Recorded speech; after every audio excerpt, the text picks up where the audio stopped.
Magandang umaga po sa inyo lahat. Alam nyo, kanina ko po kayo napapansin. Nung nag-in the name of the Father, ako, in the name of the Father, the Son, the Holy Spirit, walang sumagot. Kaya ngayon, magandang umaga po. Ayan, buhay na buhay. Anniversary nyo ngayon eh. O kinakabahan kayo kung sino may pagandang costume mamaya. No. Kaya siguro kayo walang mga masabi, no? Parang sino kaya magandang costume sa amin mamaya? Sino kaya mananalo, no? Kaya siguro yun yung iniisip niyo maliban. Huwag niyo muna hong isipin yon. Ang isipin ninyo, nagsisimba kayo ngayon, ipagdasal niyo mukha kayong pangit mamaya. No? Kasi kung sino ang pinakapangit, yun ang mananalo, di ba? Kaya yun na lang isipin ninyo, ipagdasal ninyo na sana magmukha kayong pangit sa inyong itsura. No? Sino umattend dito last Monday nung prayer meeting? Sige nga, madami. So anong costume nyo? O ba't kayo natawa? Ha? Di ba umattend kayo ng prayer meeting? So nagbago ba isip nyo? Mukha bang yung suggestion ko, hindi ka pa napanalo? Bahala kayo sa buhay nyo. No? Basta kung ano isuot nyo mamaya, tandaan ninyo, hindi yan ang gusto ng Diyos. No? Dahil hindi kayo pinanganak ng Diyos na mukhang aswang. Okay? Pero hindi yun yung aking mamaya pa yan. No? Today, we celebrate your 53rd anniversary. No? Ang tagal na nun 50 years, 53 years. Sino dito yung nagsimula yung life plan nandito na? Meron ba? Meron ba? Grabe naman humagturo, no? Mami, tinuro ka na lang bigla, no? Pwede ka mag-walk out kung nasamaan ka ng loob, no? Kung magkaturo naman, no? Baka meron ho sa inyo, yung ditong nagsimula yung life plan, iniisip pa lang, nandito na agad, no? Nagtatrabaho na talaga agad dito, di ba? Pero nakakatuwa po, ano? Kasi yung 53 years ninyo ay hindi siya 53 years na dumaan lang. Kasi talagang dinidevelop ninyo taon-taon paano kayo makakatulong sa inyong paglilingkod sa mga tao, no? So totoo naman, hindi naman mura ang mamatayan, no? Hindi naman din madali ang mamatayan, di ba? Pero because mayroon kayong mga ginagawa na mas magiging magaan para sa mga tao, makakatulong sa mga tao, nadidevelop nyo palalo yung mas magandang serbisyo, yun yung mas mahalaga, no? Tatanungin ko po kayo, ano yung tagline ng St. Peter Life Plan? Kahit saan, kahit kailan, St. Peter maaasahan. Alam nyo ba yon lahat? Alam nyo lahat? Sino nakakaalam nung tagline na yon? Kabisado, ako unti lang. Tanong ko po, ano yung core values ng St. Peterian? O ano yung abbreviation lang? Ano? Ayan, alam pa din, ano? Ano ibig sabihin nun? Letter G. Letter E. Gaya-gaya iba, ha? Letter T. Letter I. Letter C. Letter E. Letter P. Aba, ang galing. Pag talaga sabay-sabay, maganda, no? Kung tanungin ko isa-isa, baka iba tameme dyan, no? Pag inisa-isa ko lang yan, tao lang, no? Pero tandaan po ninyo, ha? Nung ako ay gumagawa ng homiling to, nakita ko agad yung core values, no? Sabi ko, may core values.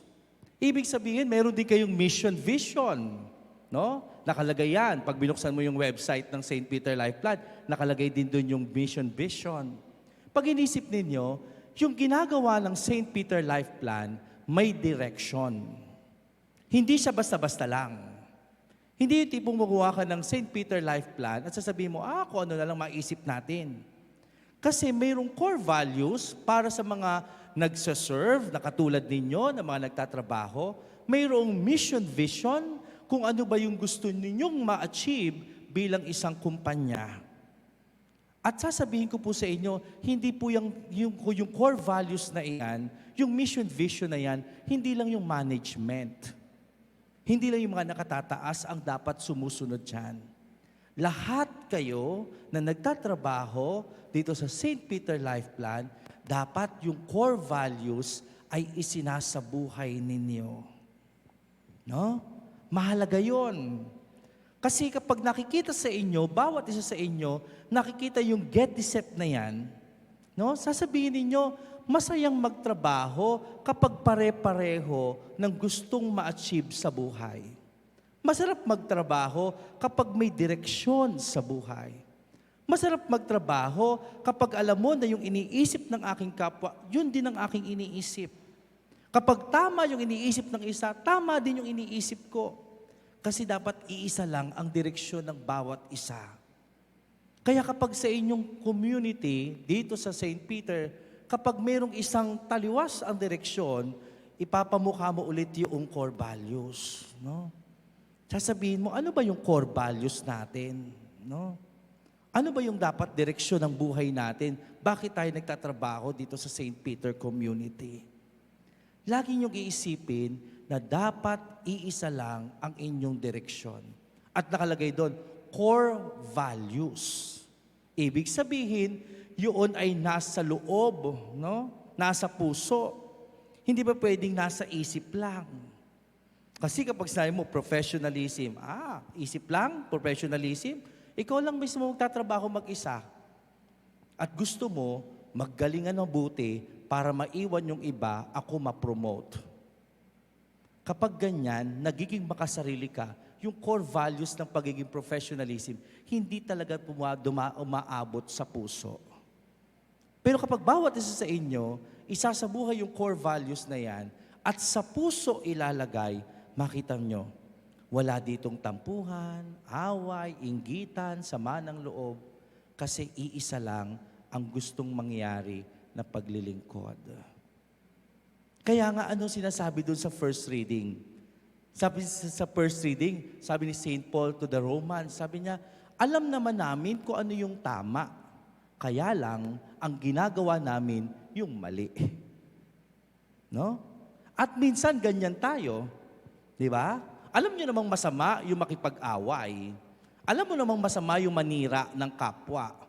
Alam mo naman masama yung gumawa ng chismis ng kapitbahay. Kahit nakabilang cubicle lang yan, no? Alam niyo mang mali, pero yun yung mas masarap gawin. Di ba? Yun yung madalas nating ginagawa. Alam na nating maling manira ng kapwa, pero wala tayong hahanapin na maganda sa kapwa kung hindi yung kanyang kapangitan para yun yung pagchismisan. Di ba? Madalas ganyan tayo. Kaya yung sinasabi ng Panginoon sa atin sa unang pagbasa meron nga kayong core values. Alam nyo nga yung ibig sabihin ng core values. Pero anong hinahanap ninyo? Yung kabaliktaran. Kaya kailangan walang teamwork. No? Minsan ganun yung naiisip natin.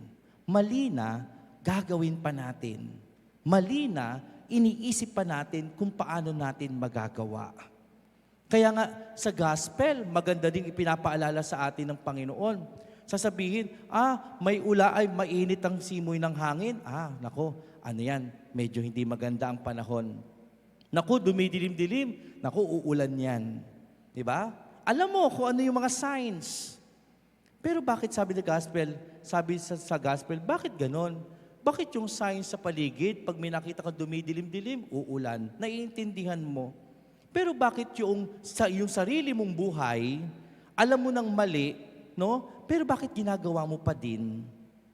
Naiintindihan mo na kapag nakita ko yung taong ito, wala yang gagawin sa akin kung hindi turuan din akong gumawa ng mali. May sign na yan Pero ang gagawin mo, pupuntahan mo pa rin yung taong yon. Lalapitan mo pa din. Kakausapin mo pa rin. Alam mo naman na kung ano yung gagawin yan sa'yo kapag lumapit ka. Pero dahil gusto mo ding makijoin sa kanya, kahit mali na siya, gagawin mo pa rin. Kaya nga sabi sa atin, may isip naman, naiintindihan naman, marunong naman, pero bakit ayaw gamitin para gumawa ng tama sa kapwa? Bakit yung isip, yung karunungan, ginagamit para gumawa ng mali laban sa kapwa? Kaya mga kapatid, mahalagang pinapaalala sa atin yan ng Diyos. Una, kayong nagse-celebrate ng 53rd anniversary, isipin ninyo, pagpasok nyo dito, may core values, may mission, may vision. Dapat yan ang nasa isip at puso ninyo. Kapag hindi na nakalagay dyan sa core values na yan, kapag mali na at lalabag sa core values, sa mission, vision, huwag nyo nang gawin. Kasi hindi yan bahagi ng vision at mission at maging ng core values ninyo. Huwag nyo nang isipin pa o tangkain pa na susubukan nyo pa. Minsan at ganyan ang nangyayari, no? Subukan lang natin sa umpisa. Pag nagkamali, edi wali. Pero alam mo nang mali, susubukan mo pa, no? Kaya sana, no, matatak sa isip nyo yan, na itong life plan na ito, napakahalaga na yung paglilingkod ninyo, yung pagtatrabaho ninyo, nakafocus din kung ano ang itinuturo sa atin. Iisa ang direksyon, iisa ang plano para sa isang maayos na kumpanya. At ngayon din, no, ino-open din natin yung ating tinatawag na death care services. Simula ngayong October 22 hanggang November 2, no? Mayroon tayong mga ginagawang pagtulong parang in line with the celebration of Undas, no? Yung All Saints Day and All Souls Day. Mayroon tayong ine-extend na tulong sa mga tao. Alam naman natin na taon-taon ginagawa natin yan. Mayroon tayong extra service, no, na ginagawa para tulungan yung mga taong bumibisita sa sementeryo. No? Yung mga tao na kinakailangan ng assistance, ngayong inaalala nila yung kanilang mga mahal sa buhay. Maganda na sa pamamagitan ng St. Peter Life Plan, ine-extend pa natin yung ano pa yung services na pwede natin gawin para sa ating kapwa. Kung tutusin, nakalabas naman na talaga yan eh. Hindi naman na talaga dapat yan. Pero gusto pa nating i-extend pa hanggat makakaya natin. At alam ninyo, mahalaga sa isang naglilingkod at sa isang naniniwala sa Diyos yung ganyang pananaw. Yung ine-extend pa natin, alam nating may magagawa pa tayo. Hindi yung tipong sabihin natin, okay na yan. No? Yung parang mediocre na, kaya na nila yan. No? Minsan gano'n na tayo, may magagawa ka pa naman. May biyaya pa namang ibinibigay sa iyo ang Diyos. May tulong pa namang natatanggap mula sa Panginoon. Why not i-extend? Why not ibahagi pa sa iba? At marahil maganda sa mga plano at mga ginagawa ng St. Peter Life Plan, yung ganyang gawain. Ine-extend pa natin hanggat may biyaya pang itinuturo sa atin ng Panginoon. Ibinibigay sa atin ng Diyos. Huwag natin hahayaan na sasabihin natin, kaya na nila yan, bahala na lang sila. Hindi. Dahil baka tayo talaga mismo ang ginagamit na instrumento ng Panginoon para i-extend pa yung biyaya at tulong ng Diyos sa iba. Instrumento lang tayo. At sasabihin natin, kahit na minsan hindi na natin trabaho, pero gagawin pa rin natin kasi ganyan naman talaga ang Diyos kapag tinatawag tayo na gawing instrumento niya. Laging ituturo ng Panginoon sa atin, lumabas sa ating comfort zone. Huwag tayo makampante sa mga kung ano lang yung kakayanin natin. Ito lang yung magagawa ko, ito lang. Bagkus lumabas tayo dun sa maaabot pa natin. Yung comfort zone natin, minsan yun yung nagpapanatag ng kalooban lang natin, pero akala natin okay lang yon. Kampante lang tayo sa ganung paraan. Pero minsan kinakailangan ding katukin ng Diyos yung ating mga sarili na baka kinakailangan pa nating lumabas doon sa ating comfort zone para magkaroon pa tayo ng mas madaming magagawang kabutihan sa iba. At marahil, yan din yung itinuturo ng Panginoon sa atin ngayon. Kaya sana, no, itong 53rd anniversary ninyo ay maging tatak sa inyong lahat. No? Na hindi lamang kayo naglilingkod dahil tinatawag ng serbisyo. Naglilingkod tayo sa ating kapwa dahil iyan ang talagang inaasahan sa atin ng Diyos. Hindi tayo humihinto hanggat alam ng Diyos na may kaya tayong gawin. Kaya sana, no, ngayong anniversary ninyo, maalala ninyo lahat yung nakalagahan ng core values. Babalikan nyo lagi iyan. Kapag may naiisip na kayong hindi maganda, babalik kayo sa core values para ituwid lagi yung mga pagkakamaling iyan. Yung vision at mission ng inyong kumpanya. Kaya sana, no, ito yung biyaya na lagi nyong hilingin sa Panginoon. Mamayang hapon, mag-change costume na kayo. No? Hanggang kailan ba nakasuot yung costume na yan? Hanggang next week? Ha? Hindi ba yan hinuhubad? No? Pero nung kasi nagbigay ako ng formation last Monday, no? Naka-memo na kasi yan, no? Gusto ko sanang punitin yung memo kung nasaan no? Para sa ganun mapalitan pa, no? Pero we hope and pray na sana, no? Next year, kung hindi niya magagawa ngayon, magkano ba premyo? Tanungin ko muna. 5,000? Kung sino magsusuot ng pangsanto, ako yung magbibigay ng 5,000. Meron ba? Kung sino yung may nakasuot na pangsanto mamayang alas 3, Ryan, i-check mo ako yung magbibigay ng premyo. Oo. Okay? Tatapatan ko yung 5,000 na mananalong winner. Ha? Kung sino yung nakapangsuot ng santo mamaya, ha? Kala kasi si Ma'am Del dapat kay Ma'am Del to mga 2 o 3, no? Oo. Hihiramin niyo po yung damit ko? O sige. I-ordain na rin ho namin kayo kasabay nung deacon kong kasama. Ano? Sige. Pag may nagsuot na pang santo mamaya hapon, no? Sasabihin ni Ryan sa akin, picturean mo Ryan, tingnan ko kung meron, no? Hindi po ako nagbibiro, kaya ko kayong bigyan ng 5,000, no? Oo. Yun ba yung winner? Yun ba yung winner? 5,000? O sige, tatapatan natin. Pakita nyo sa akin yung winner. Ha? Picturean nyo yung winner at saka yung nagsuot ng santo, pagtabihin ninyo. Tingnan natin kung sino yung mas maganda. Okay? Okay? Para malaman ninyo kung worth it ba yung 5,000 nung nanalo. Okay? Doon sa bibigyan natin ng 5,000 nakapangsuot ng santo. Okay? Sigurado, pagkatapos ng misang to, may maglalabasan ng building na to no? Kung kinakailangan magpunta ng SM para makakuha ng telang puti yan, kukuha yan, no? Diba? So siguro, no? Para po, yun ay isang malaking, yun po ang tinuturo ng simbahan ngayon, no? Mapapansin po ninyo, magbukas kayo ng social media, magpunta kayo sa iba't ibang mga simbahan, ang tawag po namin dyan is Holy Win, no? Holy, no? Hindi Halloween. Ang tawag po namin sa celebration na yun is Holy Win, no? Parade of Saints. No? Hindi po yung katatakutan. Hindi po yan trick or treat. Kaya itinuturo ng simbahan ngayon na sana yung ating pagsusuot ng costume ng santo, yun sana yung mas gawin natin para mas maalala natin bakit ba sila naging santo? Kasi sila'y namuhay sa kabutihan at kabanalan nung sila'y nabubuhay sa mundong ito. At yun yung i-imitate natin. No? Yun yung gayahin natin. Huwag nating gayahin yung pagsusuot ng aswang, no? Pagsusuot ng yung pugotang ulo, no? Dahil kahit kailan, bininyagan tayo sa ngalan ng Ama, Anak at Espiritu Santo. Hindi tayo bininyagan sa ngalan ng aswang. Okay? Kaya kahit kailan, hindi gugustuhin ng Diyos na magmukha kayong aswang dahil anak kayo ng Diyos. Kaya dapat ang itsura natin ay pagiging itsura ng Diyos. Kaya ang mga santo, ang itsura niyan, itsura ng Diyos. Dahil sa kanilang mga itsura, nakikita yung kanilang kabanalan at kabutihan bilang tao. Kaya next year, no? Yun po yung sasabihin ninyo. Pag may lumabas na memo, sana po ang ating costume ay mga santo, no? Dahil sabi ni Father, at magdadagdag si Father ng premyo next year sa mayroong santo.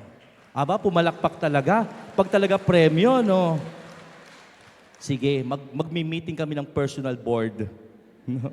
Papataasan ko yung premyong yan pag santo ang sinuot ninyo, no? Siguro, mukhang next year, may magmumukha ni Mama Mary, ano? Kahit alam mong pangit ka, may mukha kang si Mama Mary, no? Mga ganon, no? Yung mga tipong ganon yung itsura, yung tipong mas makikita ninyo. Pag kayo nagsuot ng santo next year, yun yung mga profile picture nyo. Ngayon, magsuot kayo ng aswang, hindi nyo may pa-profile pic. Diba? Sino magpo-profile pic ng pangit siya? Diba? Lahat ng profile pic natin, gusto natin maganda at gwapo tayo. Diba? Kaya magsuot ka ng costume ngayon, hindi mo po profile pic yan. Pero magsuot ka ng Mama Mary, si Saint Joseph, isuot mo yung costume niya, makita mo, profile pic mo yan, buong taon. Parang sasabihin mo sa buhay mo, minsan sa buhay ko, mabait naman pala ang itsura ko. No? Pwede namang mangyari yon. Kahit po yung costume ng santo na ginagamit natin ngayon, okay lang, iaalaw ng simbahan yan. Hindi madidegrade ang mga santo. matutuwa pa nga sila kasi may gumagaya sa kanila. No? Kaya hindi ko na ho mapipigil no? Wala na ho akong magagawa diyan, no? Kasi alam ko bit-bit nyo na yung mga costume nyo, nakahanger pa nga yung iba, no? Baka malukot, no? Pero enjoy the day, no? Enjoy nyo po yung araw na ito. Ngayon, nagmimisa tayo at nagpapasalamat sa Diyos. Pero sana, no? Lagi nyong isipin, itinutuwid natin kung ano yung dapat nating gawin. Itinatama lamang kung ano yung dapat nating itama. Dahil sa mga bagay na nangyayari sa paligid, magulo, maingay, kinakailangan din natin minsan manahimik. Ano ba yung dapat gawin para sa ikabubuti ng lahat? Amen.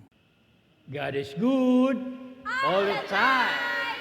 Thank you for joining us today. View our past broadcasts on our Facebook page, St. Peter Community, and subscribe our YouTube channel. Like, share, and hit the bell.